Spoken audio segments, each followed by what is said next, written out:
Señor, te damos las gracias. Te damos las gracias porque tú nos amas. Te damos las gracias, Padre, porque te personaste en tu Hijo Jesucristo y tú nos perdonas el pecado. Ese pecado que nos había alejado de ti, pero que tú, Señor, nos acercas por el Espíritu Santo a tu Hijo Jesucristo. Señor, gracias por tantas bendiciones como recibimos de ti. Gracias por la gran bendición de la salvación.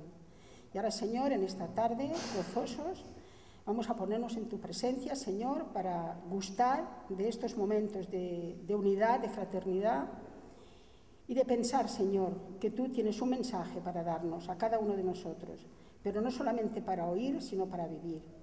Y, Señor, estamos tan convencidos de que es así, lo que tú quieres, de tu palabra en nuestras vidas, que la vivamos, que la comamos, que la digiremos, Señor, para que nuestras vidas tengan estos cambios que deben de tener continuamente. Señor, gracias por estar aquí. Gracias por todos aquellos que, queriendo estar, Señor, tienen situaciones que no les permite, pero tú lo sabes, tú los conoces, y aquellos que pudieran estar, Señor, y no están, pues bajo tu mano están, Padre Santo. Solo tú sabes el porqué y el cómo de las cosas. Nosotros te damos las gracias en estos momentos por estar aquí todos juntos y te las damos en el bendito nombre de tu Hijo Jesucristo. Amén. Vamos a hacer dos lecturas, la misma, pero dos lecturas. La primera la va a hacer nuestra hermana Eli en catalán y yo haré la segunda en castellano, en el Salmo 16.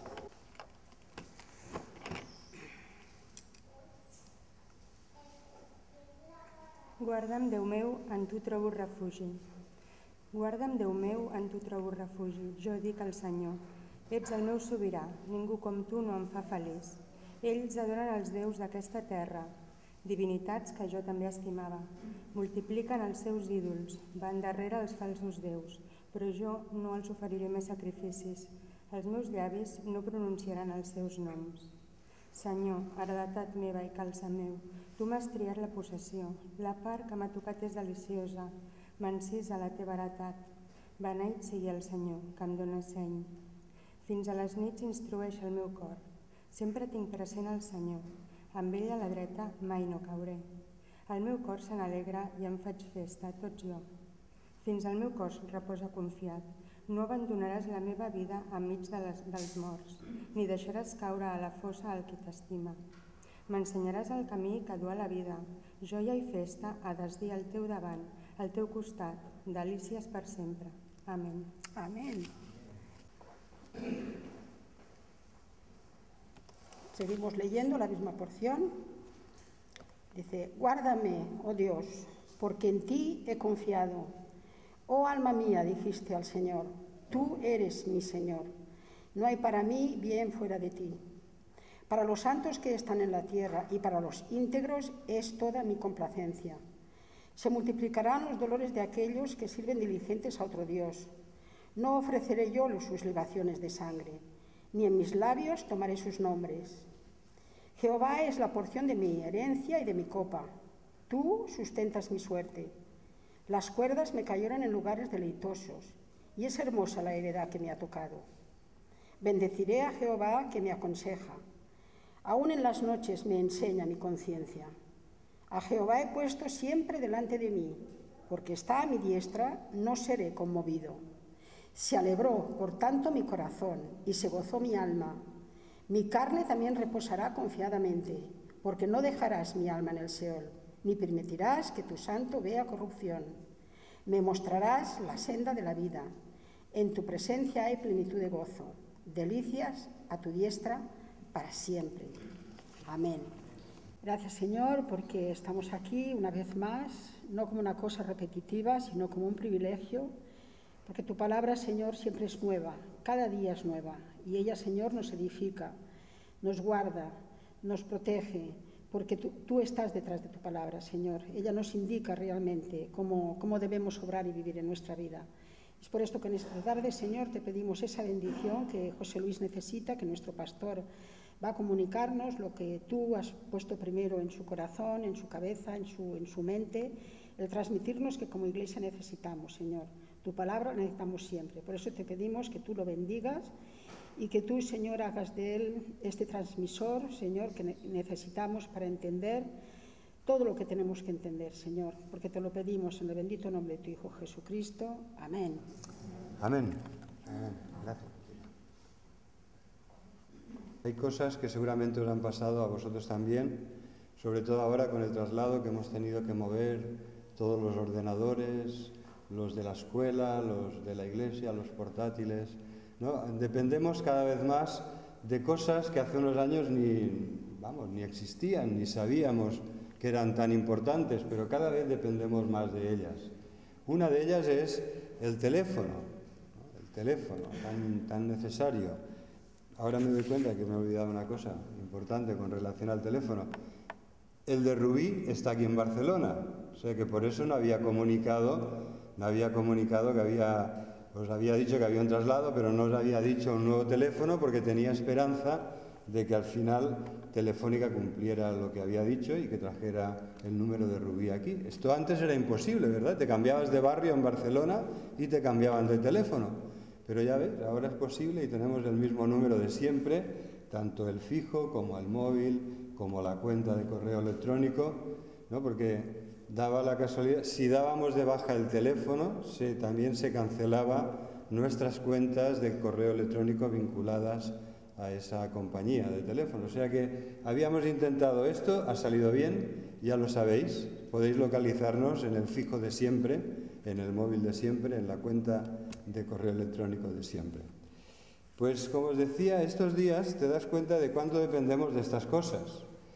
Yo cuando estaba pensando, digo, bueno, como no me hagan este cambio y tenga que darme de baja y dar de baja el número de Rubí implicaba dar de baja la cuenta de correo, esa cuenta de correo electrónico que la habré dado a cientos y cientos de personas. ¿Cómo podría comunicar el cambio luego?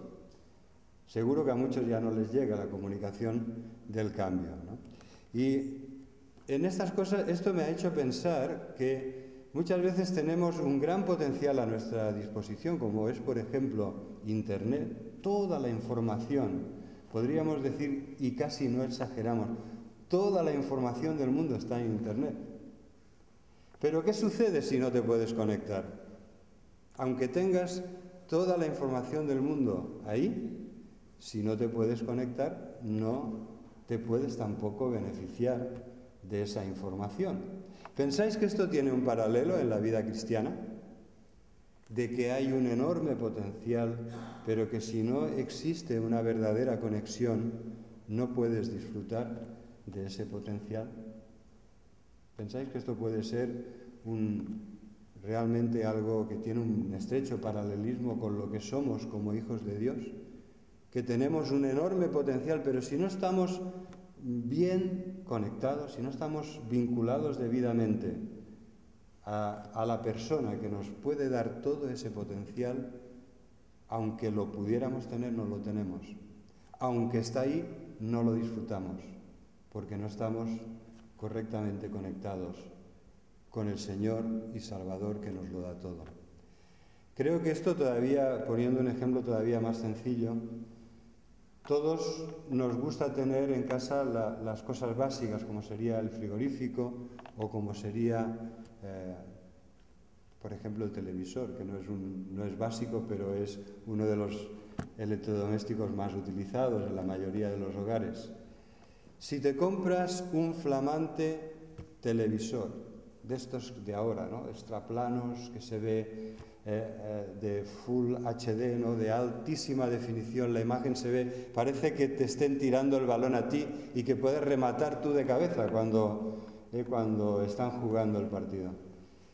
Pero si este moderno y potente, este televisor maravilloso, no lo puedes conectar a la electricidad, no te va a servir de nada.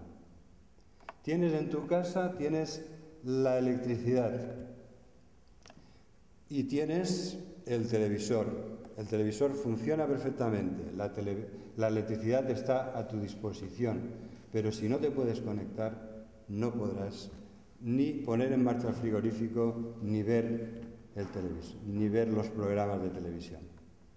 Tan sencillo como esto. A veces es simplemente una cuestión de cómo te conectas. Está ahí, el potencial está ahí, todo el potencial eléctrico, todo el potencial de Internet, pero si no te consigues conectar correctamente, no lo podrás disfrutar. Cristina, ya sabéis, ahora está en Irlanda. ¿Sabéis una de las cosas que cambian? El tipo de clavija de conexión eléctrica. Ellos se han llevado todo lo que pensaban que eran artículos de primera necesidad para tener a su disposición allí, pero no podían utilizar ni uno de los electrodomésticos que se llevaron.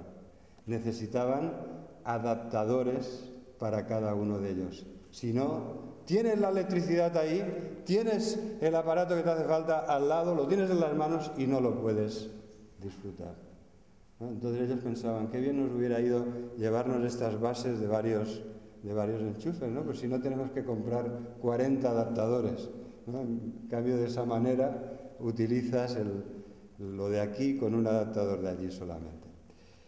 Yo creo, os he explicado esto porque creo que es así en la vida cristiana. Como cristianos nos hemos estado planteando que como Iglesia, si hay algo que necesitamos es que la presencia del Señor sea manifiesta, sea evidente entre nosotros, que el Señor se mueva con poder en medio de su Iglesia, que el Señor nos llene de lo que realmente necesitamos para vivir como hijos suyos, que el Señor santifique nuestras vidas, que el Señor te dé amor para que puedas amar a los demás. Hemos estado hablando e insistiendo en esto, pero sabéis, como seres humanos, si no estamos bien conectados a la fuente de amor, no hay amor. No hay. Como seres humanos pecadores, si no estamos unidos y bien conectados al que puede santificar nuestras vidas, no hay santidad. Habrá una apariencia de amor, una apariencia de santidad, habrá unas formas externas aceptables, correctas, pero hermanos, necesitamos algo que nos transforme profundamente de dentro hacia afuera. Necesitamos que el amor fluya como un caudal poderoso en nuestra vida, que seamos canales del amor de Dios. Necesitamos que la santidad no sea una teoría o no sea una apariencia en nuestra vida, que realmente seamos santos.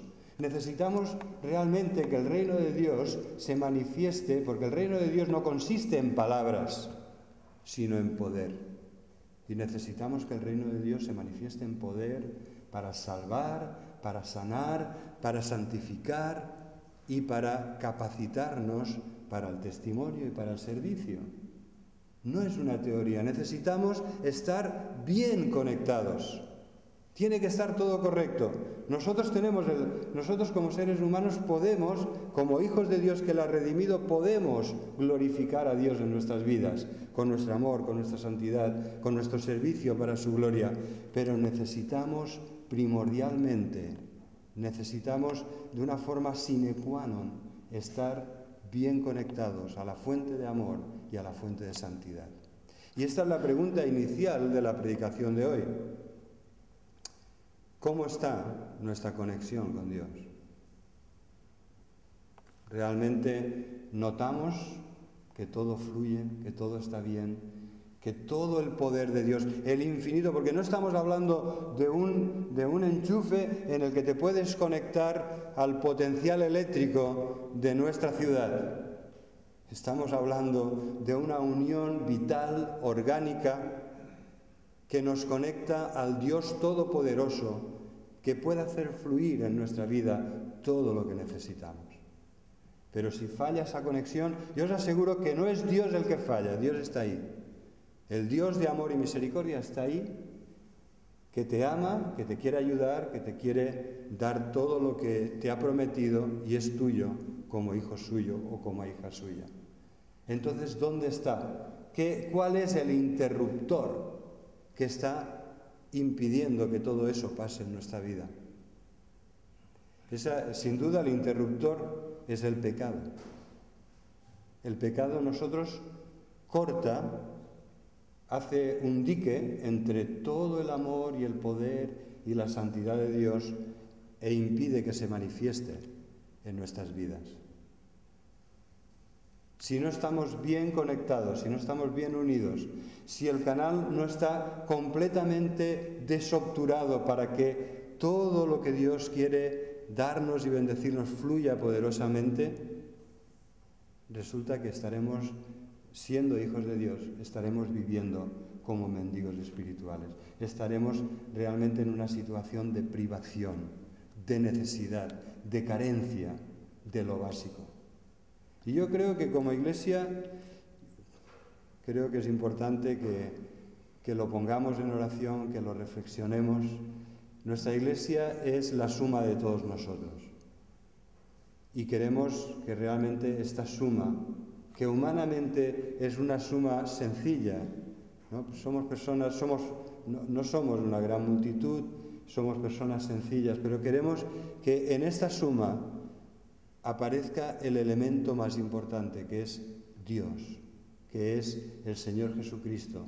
Y Él es el que hace que todo lo que somos, todos nosotros, sumando la presencia, el poder y la manifestación de Dios en nuestras vidas, haga que realmente seamos una comunidad que tiene algo que ofrecer a las personas que nos rodean, a la ciudad en donde estamos. Pero si solo sumamos humanamente, entonces esto no es así. Entonces nos estamos quedando cortos. La suma no ofrecerá algo significativo o algo que los demás puedan ver como importante y necesario para sus vidas. ¿Qué pensáis?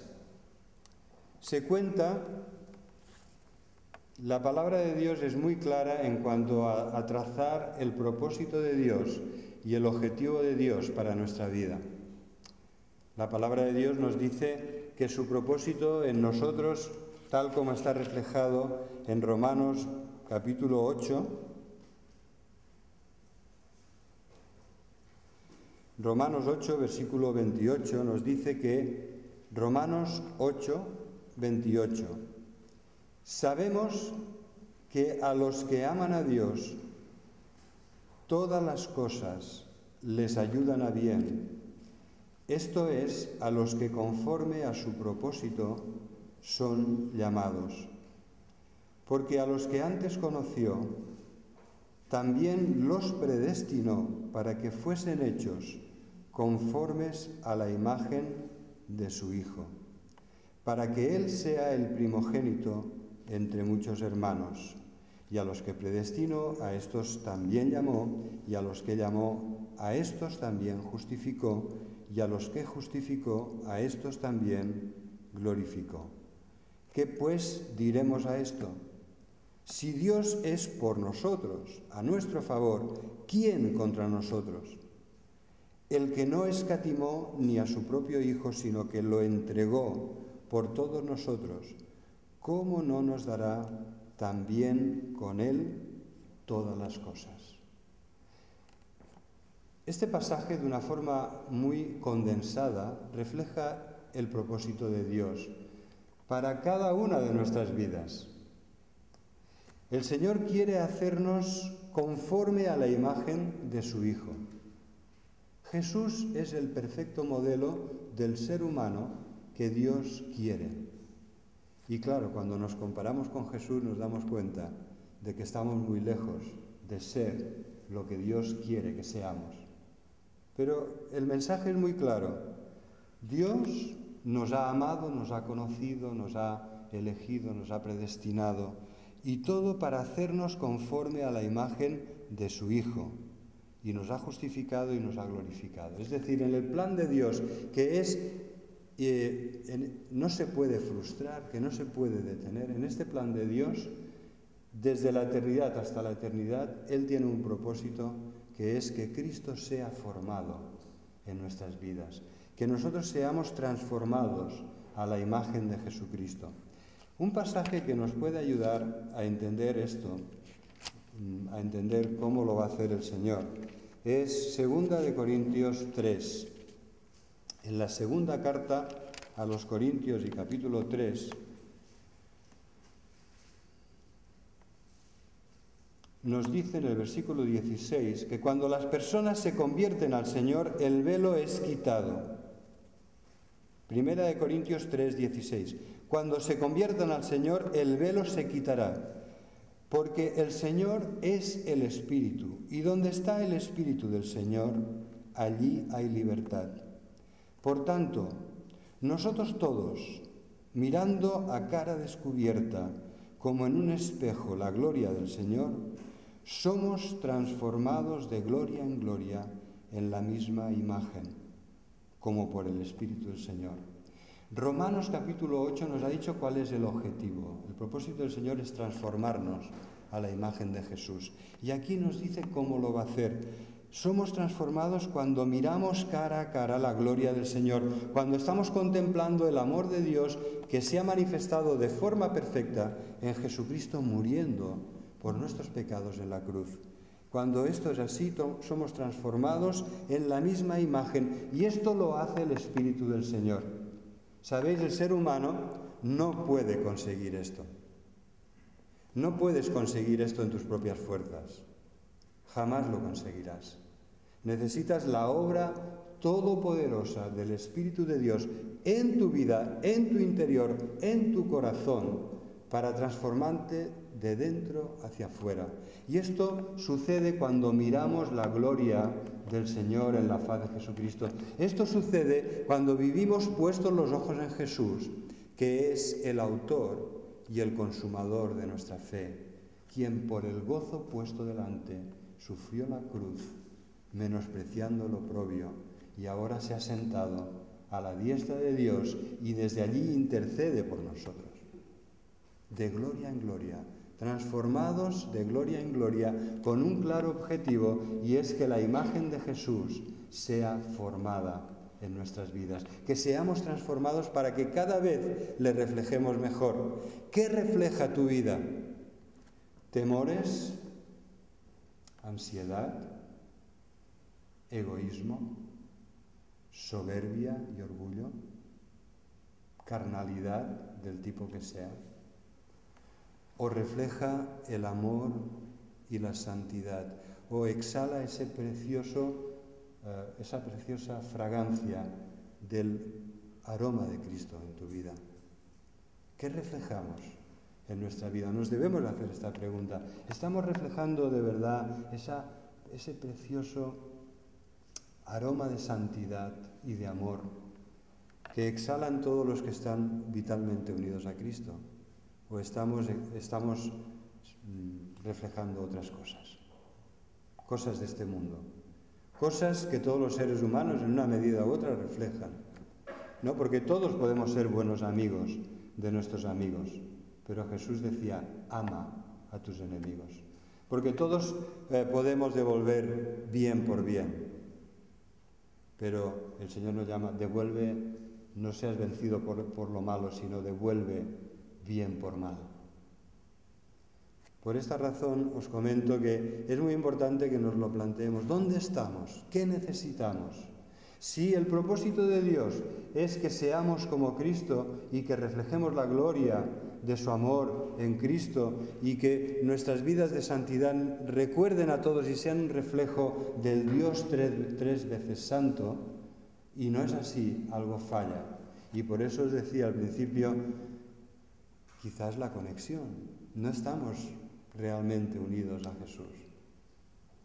Sí, venimos a la iglesia, sí, a veces leemos la palabra, sí, a veces oramos.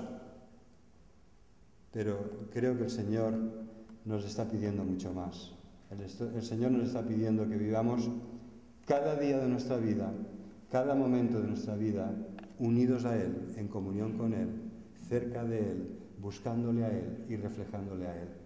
Y es en ese momento cuando todo el poder y la bendición de Dios empiezan a fluir tal como deseamos. No antes.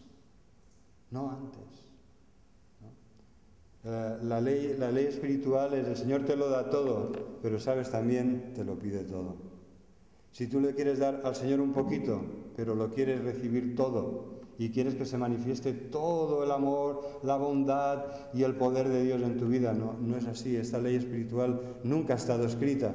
El Señor pide todo de ti, porque te lo quiere dar todo. Y el Señor te lo da todo y espera en respuesta que tú se lo des todo a Él. ¿Qué tuvo que vender el que encontró un tesoro en el campo? ¿Qué tuvo que pagar aquel mercader que por fin encontró la perla de sus sueños, esa perla realmente grande, maravillosa, inigualable? ¿Qué tuvieron que hacer? ¿Tuvieron que ir a la casa para sacar parte de sus ahorros? El Señor Jesús es muy claro. Tuvo que venderlo todo para poder comprar el campo donde estaba el tesoro y que así aquel tesoro fuera legítimamente suyo. Y el mercader, cuando encontró la perla de gran precio, tuvo que vender todo lo que tenía para poderla comprar. Y así es con el Evangelio del Señor Jesucristo. El más grande tesoro, la más grande perla preciosa que podamos encontrar, requiere que se lo demos todo también.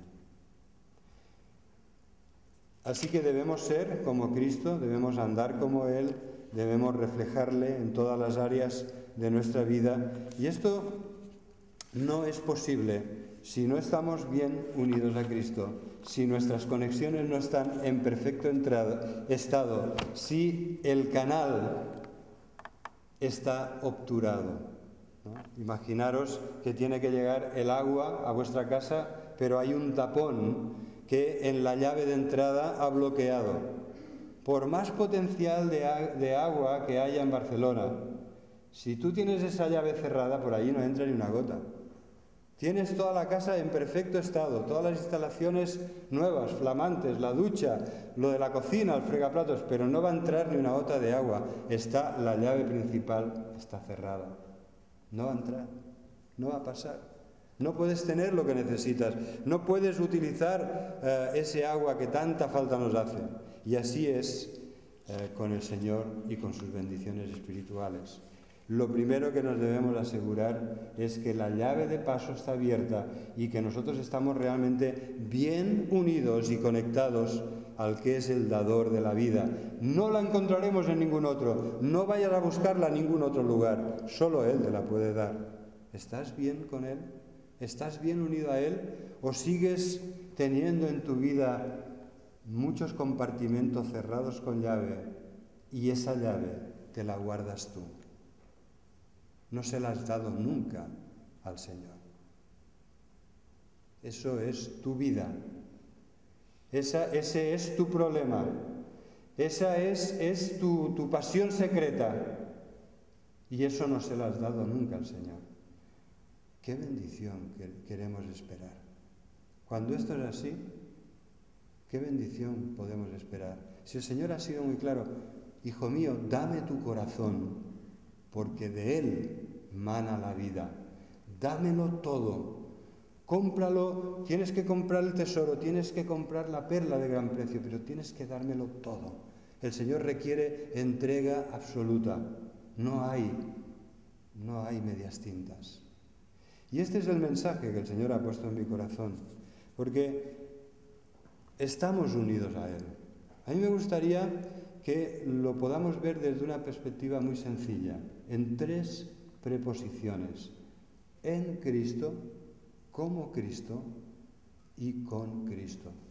¿Sabéis? La meta es que seamos como Cristo, que seamos transformados a su imagen, que haya todo un proceso en nuestra vida en el cual hay una transformación progresiva en la que cada vez, para alegría nuestra, cada vez el Señor es más palpable en nuestra vida, en nuestro amor, en nuestra santidad, en la bondad que emanas, en la sabiduría que has encontrado en Él y en su palabra. Pero esto es imposible, obtener este resultado es imposible si no estamos en Cristo y con Cristo. Si no estamos en y con Cristo, no se puede ser como Cristo. Se cuenta el caso de una iglesia que vivió una situación muy, muy dramática, trágica, porque en una época como esta, de grave crisis económica, vino un señor con muy mal aspecto, porque venía pues con mal aspecto de mala salud. ¿no? Y no venía bien vestido, su ropa no estaba en las mejores condiciones. Y entonces llegó a una típica iglesia de clase media donde todo el mundo iba muy guapo. A pesar de la crisis, todo el mundo como vosotros, ¿no? Que estáis todos muy bien. Y entonces llega este señor y claro, mal vestido, un poco con ese olor de alguien que lleva días que no se ha podido duchar, que hace días que no ha podido lavar su ropa. Pero que llegaba a la iglesia para adorar a Dios. Él era profundamente creyente como los demás.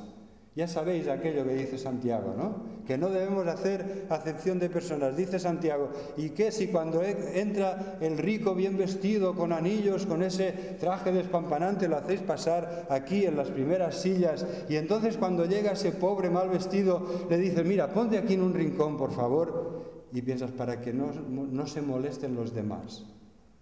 Como iglesia no podemos, no debemos, pero es que no podemos ni queremos actuar así.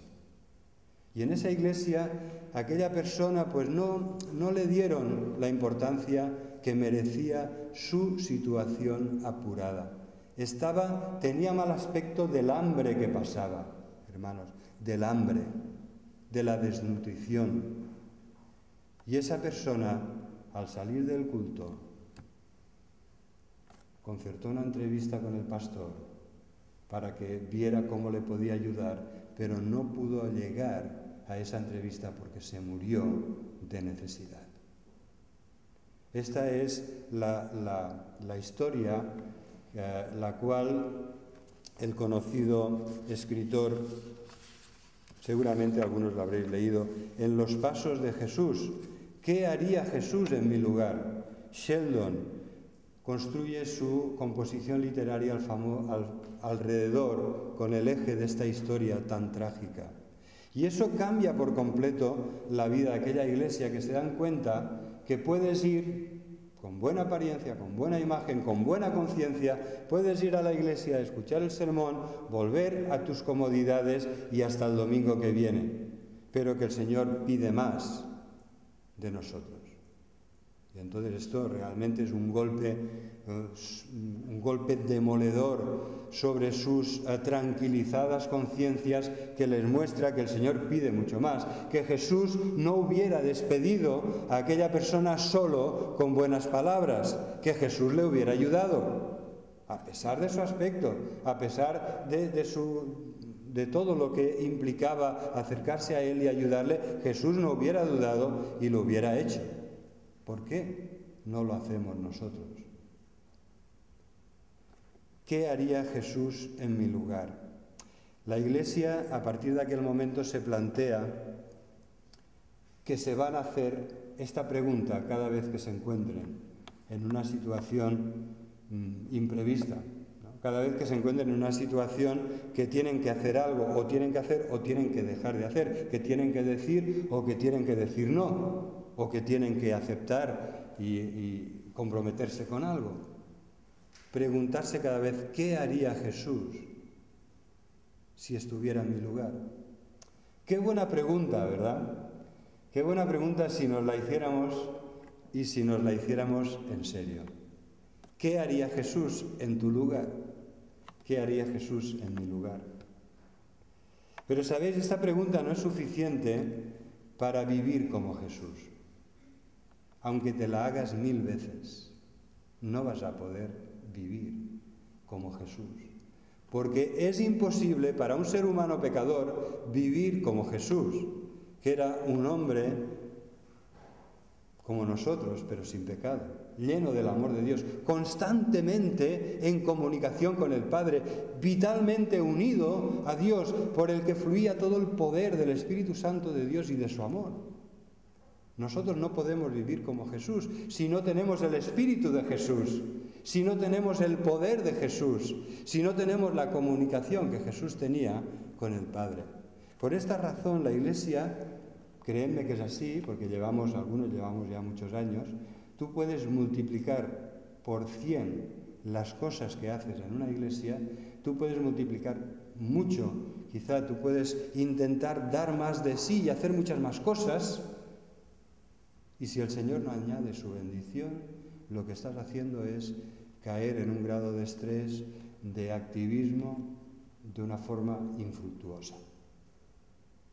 Por más que hagas, si no es porque realmente el Señor lo está impulsando, lo está bendiciendo, está derramando sus bendiciones sobre nuestras vidas, sobre nuestras familias y sobre nuestra iglesia, ya podemos caer en el activismo, que no conseguiremos más que, ¿sabéis? Una cosa que conseguiremos, vivir mucho más estresados, llegar a la noche mucho más cansados y quizá llegar a la noche con insomnio porque te han quedado tantas cosas por hacer que estás todavía con ese estrés, ¿no? De que no puedes ni conciliar el sueño. Pero la pregunta, ¿qué haría Jesús en mi lugar? Está bien, pero necesitamos el poder de Jesús para poder hacer lo que haría Jesús. Dicho de otra manera, necesitas que Jesús viva en ti y manifieste su vida, su amor y su poder en ti. Este es su plan, no es otro. No es otro. Tienes que buscar a Jesús. Vosotros si ahora nos esforzamos y pensamos un pasaje de la Escritura en el que nos hable de nuestra unión con Cristo, de estas dos primeras preposiciones, en Cristo y con Cristo. Ambas preposiciones nos hablan de la unión con Cristo. La primera, si os fijáis, nuestra vida en Cristo, el hecho de que estamos en Cristo, nos habla de nuestra posición privilegiada como hijos de Dios.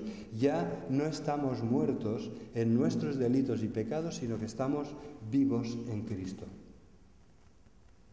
Ya no estamos separados de Dios y sin esperanza en este mundo, sino que hemos sido acogidos en el seno de la familia de Dios y hemos sido incorporados como miembros del cuerpo de Cristo, como un brazo, como una mano. Somos miembros que reciben la vida de Cristo, que es la cabeza. Somos ramas que están unidas vitalmente a la vid verdadera y que dan fruto, porque están unidas, porque no han sido cortadas y echadas, sino que están bien unidas, han sido injertadas y bien unidas a Jesucristo, que es la vid verdadera. ¿Qué pasaje podríamos leer para ver que nuestra posición es en Cristo y que además nuestra vida debe reflejar que andamos en buena compañía y que no andamos solos, que estamos con Cristo, en y con Cristo? A mí me gustaría leer en Efesios capítulo 1, si me acompañáis por favor en Efesios. En Efesios capítulo 1 vamos a leer desde el versículo 3. Bendito sea el Dios y Padre de nuestro Señor Jesucristo, que nos bendijo con toda bendición espiritual en los lugares celestiales en Cristo, según nos escogió en Él antes de la fundación del mundo, para que fuésemos santos y sin mancha delante de Él. Y esto en amor, habiéndonos predestinado para ser adoptados hijos suyos por medio de Jesucristo, según el puro afecto de su voluntad, para alabanza de la gloria de su gracia, con la cual nos hizo aceptos en el amado, en quien tenemos redención por su sangre, el perdón de pecados, según las riquezas de su gracia. Y entonces, versículo 11, en Él, en Cristo, asimismo tuvimos herencia, habiendo sido predestinados conforme al propósito del que hace todas las cosas, según el designio de su voluntad. Versículo 13, en Él también vosotros, habiendo oído la palabra de verdad, el evangelio de vuestra salvación, y habiendo creído en Él, fuisteis sellados con el Espíritu Santo de la promesa. Mirad, yo no sé si podríamos encontrar un pasaje en el que tan insistentemente, tan enfáticamente se nos diga: estás en Cristo y todo lo tienes en Él. Todas las bendiciones espirituales son tuyas en Él. Tú tienes el perdón de pecados y la aceptación de Dios en Él. Tú tienes la herencia de todos los hijos de Dios y de todos los redimidos, que es maravillosa, que es indescriptible con palabras humanas, pero la tienes en Él, una y otra vez, fijaros, de forma insistente, enfática, para que se nos quede grabada esta gran verdad espiritual. Nuestra posición es en Cristo. Hemos sido justificados, hemos sido aceptados y perdonados en Él. En Él tenemos la herencia de los santos en luz. Y esto porque, el versículo 13 lo explica muy bien, porque habiendo oído la palabra de verdad, que es el Evangelio de nuestro Señor Jesucristo, el Evangelio de nuestra salvación, y habiendo creído en Él, fuisteis sellados con el Espíritu Santo de la promesa. Es por la gracia de Dios, por medio de la fe en el Evangelio de nuestro Señor Jesucristo. Es la iniciativa de Dios y la respuesta del ser humano que dice amén y cree y confía en lo que Dios le dice que ha hecho por nosotros, a nuestro favor, en Cristo. Si continuamos leyendo en el capítulo 2, porque aquí sobre todo nos ha hablado de nuestra posición, de que el Señor ha tomado la iniciativa, de que el Señor va a hacer su obra en nuestras vidas. Estar en Cristo significa la inclusión en su cuerpo, en un nuevo orden, implica que le pertenecemos, implica que debemos depender de Él, que debemos obedecerle. Nos habla de unidad, de solidaridad, de la representatividad de Cristo y de que Él nos ha incluido en su obra en la cruz. Si puede recibir el perdón y la vida eterna es porque el Señor en la cruz te abrazó, te unió, te acogió, cargó tus pecados. Así que esto es lo que significa la frase en Cristo, nuestra posición como hijos de Dios, que son salvos y perdonados y aceptados en Cristo. Ya sabéis que el aspecto complementario es que nosotros estamos en Cristo y que Él está en nosotros. Cristo en nosotros es la esperanza de gloria. Vamos ahora a ver la segunda preposición, con Cristo. ¿Qué significa Emmanuel? Dios con nosotros. ¿Veis cómo Dios siempre toma la iniciativa? Él espera que tú estés con Él, que nosotros estemos con Él, pero Él ha tomado la iniciativa, ha enviado a Jesucristo. Jesucristo es Dios con nosotros. Ahí está.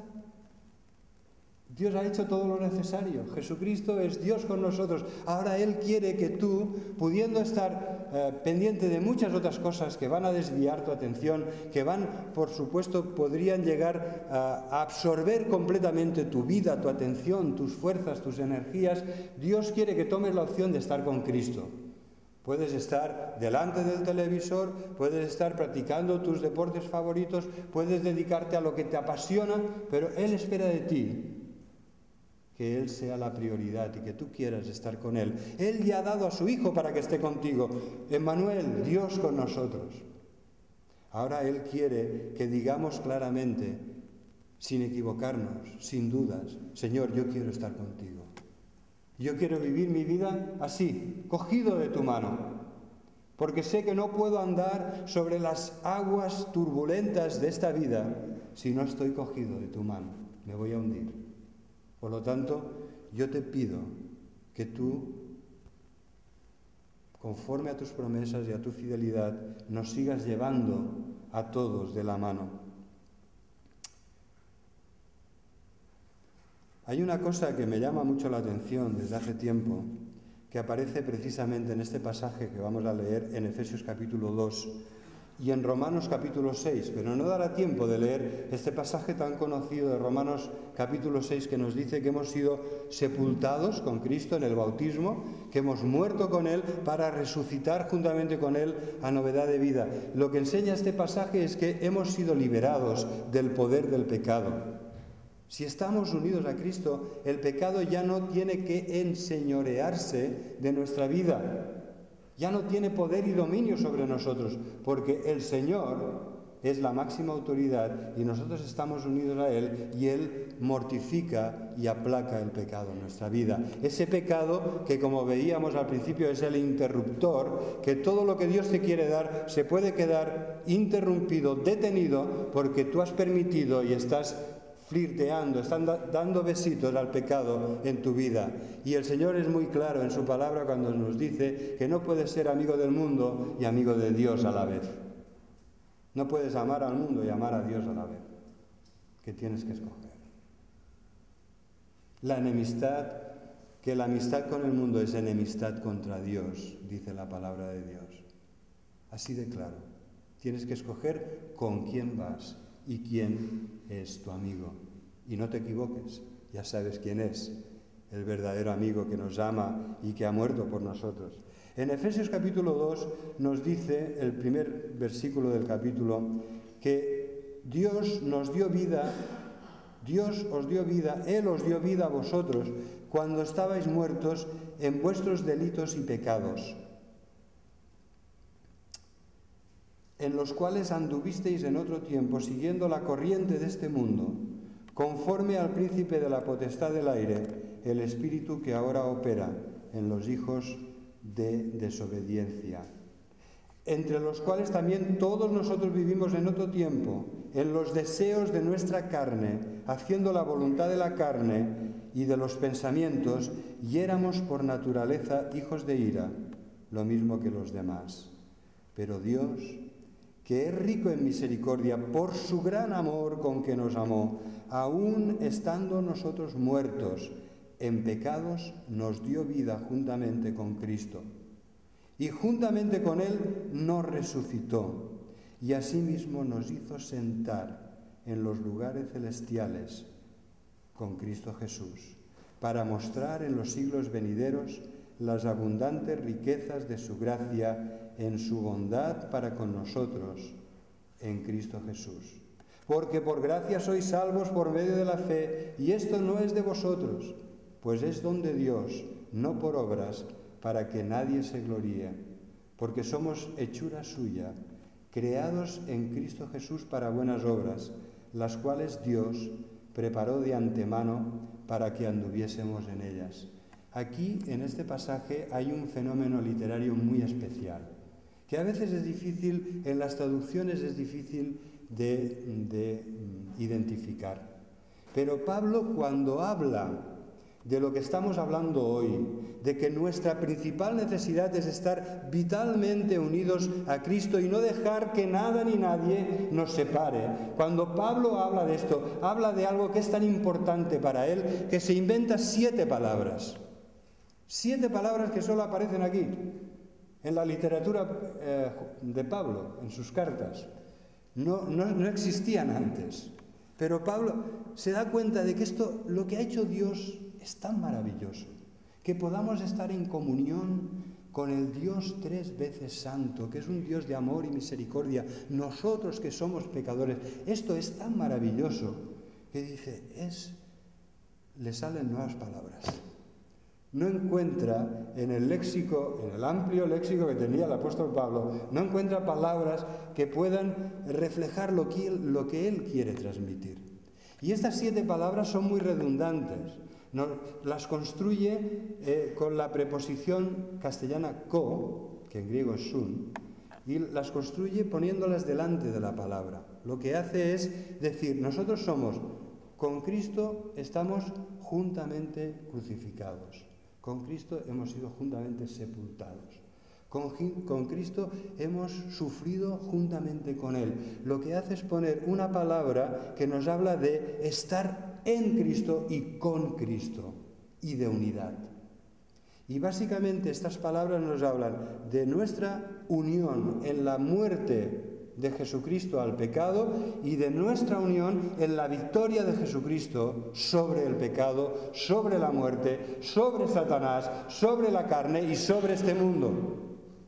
Y Pablo tiene que construir 7 nuevas palabras para hablarnos de esto. Estamos tan unidos a Él que solo usando estas 7 palabras, Pablo se queda satisfecho de haber transmitido esta idea de que estamos realmente, íntimamente, vitalmente, profunda y poderosamente unidos a Cristo, en Cristo y con Cristo. En su muerte y en su resurrección, en su sepultura y en su nueva vida glorificada. Estamos unidos a Cristo en su muerte al pecado, en su crucifixión, pero también en su triunfo y en su victoria absoluta sobre el pecado. Estas 7 palabras las encontraréis aquí, en Efesios 2, en Romanos 6 y en Gálatas 2:20. Con Cristo estoy juntamente crucificado y ya no vivo yo, sino que vive Cristo en mí. Este sería el versículo lema de hoy. Con Cristo estoy juntamente crucificado, muerto al pecado, sepultado, pero con Cristo estoy vivo porque Él vive en mí. Lo que ahora vivo en la carne, dice Pablo, lo vivo en la fe del Hijo de Dios que me amó y murió por mí en la cruz. Así que en Cristo y con Cristo hace posible que seamos como Cristo. Si solo tuviéramos como herramienta, si solo tuviéramos esa pregunta, ¿qué haría Jesús en mi lugar? Créeme que no habría nada tan frustrante en nuestras vidas como ver una y otra vez, en primer lugar, que no sabemos lo que haría Jesús en nuestro lugar. Porque tienes que conocer muy bien a Jesús para saber lo que haría Jesús en tu lugar. En segundo lugar, que cuando sepas, ¿no?, por fin hayas podido discernir, porque es una cosa clara, lo que haría Jesús en tu lugar, te darás cuenta que no quieres hacerlo, que te cuesta hacerlo, que te da miedo hacerlo o que te da pereza hacerlo y que al final acabas no haciéndolo. Por lo tanto, el secreto es lo que nos dice Pablo, crucificados con Cristo, para que ya no viva yo, sino que viva Cristo en mí, en ti y en todos nosotros. Para que la vida de Cristo, que está escondida a la diestra del Padre, se manifieste en nuestra vida. Hermanos, hemos de aprender a vivir de otra manera. Nos dice Pablo, si habéis resucitado con Cristo, y a que habéis resucitado con Cristo, mirad, buscad las cosas de arriba, donde está Cristo sentado a la diestra de Dios. Poned la mira en las cosas de arriba y no en las de la tierra, porque habéis muerto y vuestra vida está escondida con Cristo en Dios. Cuando vives tú solo, por más preguntas que te hagas de lo que haría Jesús en tu lugar, cuando vives tú solo y hay una barrera, estás desconectado, no estás bien unido, no estás orando, no te estás comunicando, no estás escuchando lo que Dios te dice en su palabra, no estás lleno del Espíritu. Cuando es así, sabéis, no hay vida. Hay vida humana, hay vida carnal, hay vida física, hay vida biológica, hay vida psíquica, hay vida emotiva, pero no hay vida en el sentido pleno de la palabra del que habla aquí. Nuestra vida está escondida. Tienes que mirar hacia arriba, tienes que buscar a Cristo allá arriba, en el trono de gracia a la diestra del Padre. Y si no, no hay vida. Hay lo demás.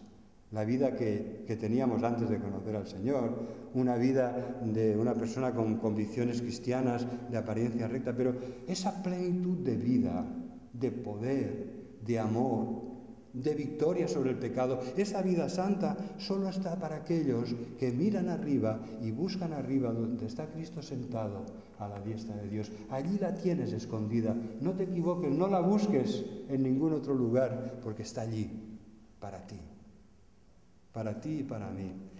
Os aseguro, queridos hermanos, que antes de compartir un tema tan serio como este, y viendo que estamos en una encrucijada, estamos en un momento crucial, es el momento de la fe para nuestra Iglesia, es el momento de la consagración, es el momento de vivir en el poder y en el amor del Espíritu Santo de Dios. Solo así el Señor podrá llevarnos adelante como deseamos, pero si lo deseamos, una pregunta: ¿estamos dispuestos a pagar el precio? ¿Estamos dispuestos a negarnos a nosotros mismos y tomar la cruz cada día para seguir al Señor? ¿Estamos dispuestos a decir, Señor, todo, no me quiero quedar nada, quiero darlo todo. Si tú me das esto, yo lo doy todo. Quiero comprar ese precioso tesoro. y vale la pena que lo dé todo. Ese es el planteamiento del Señor. Todo para ti, pero también te lo pide todo. Y Él te quiere ayudar a que se lo des. Cuando Cristo en nuestra vida se manifieste, entonces vosotros también seréis manifestados con Él en gloria, para vivir como Cristo. Recuerda que Cristo ha vivido como tú. ¿Os habéis fijado en esto? De que cada vez que vamos a estas preposiciones, Emmanuel, Dios con nosotros, pues Dios pide que tú estés con Él, porque primero ha estado Él contigo, ha enviado a Jesús. Dios te pide y quiere hacer el milagro de que estés en Cristo, pero Cristo quiere estar en ti. Cristo en ti, la esperanza de gloria, la santidad, el amor, Cristo en ti. Y también es lo mismo como Cristo. Cristo se ha encarnado para vivir como nosotros, como un ser humano, como nosotros, para que nosotros ahora, por su gracia y por su infinito poder, podamos vivir como Él. Y este es su propósito, que al final todo lo que refleja nuestra vida sea Cristo, sean las perfecciones de Cristo, sea la santidad del Señor, sea el amor de Jesús, sea su bondad, sea su ternura, sea su valentía, sea su verdad. Este es el propósito del Señor. Que los bendiga.